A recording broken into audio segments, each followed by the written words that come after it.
మీరు కూడా పోసుకోండి పాలు పోసుకుంటే దాని టేస్టే వేరనమాట, చాలా బాగుంటుంది. సో చూడండి, అబ్బో ఇది అనమాట పొట్లకాయ కర్రీ. చాలా చాలా టేస్టీగా ఎమ్మిగా పొట్లకాయ కర్రీ చాలా బాగుంది, ఈజీగా అనమాట. మా మమ్మీ చూపించిన ప్రాసెస్లో చేసుకున్నారంటే టేస్టీ పొట్లకాయ కర్రీ అయితే రెడీ అయిపోతుంది అనమాట. ఆహాహాహా, పొగలు వచ్చే దాంట్లో పొట్లకాయ కర్రీ సూపర్ ఉంది కదా. ఇంకా అయిపోయింది.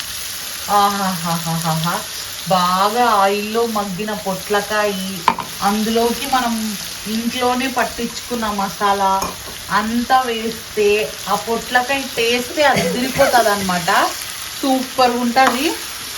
మీరు ఖచ్చితంగా ట్రై చేయాలి. ఈ పొట్లకాయ చపాతీలోకి అయితే అదిరిపోతుంది అనమాట. సో ఈరోజు మమ్మీ చపాతీ చేస్తుంది, దాంట్లోకి అయితే ఈ పొట్లకాయ కర్రీ అనమాట. చూడండి ఒకసారి పొట్లకాయ ఎంత బాగుందో, ఎంత టెంప్టింగ్, అసలు స్మెల్ అయితే అదిరిపోయింది అనమాట. సో ఎన్నో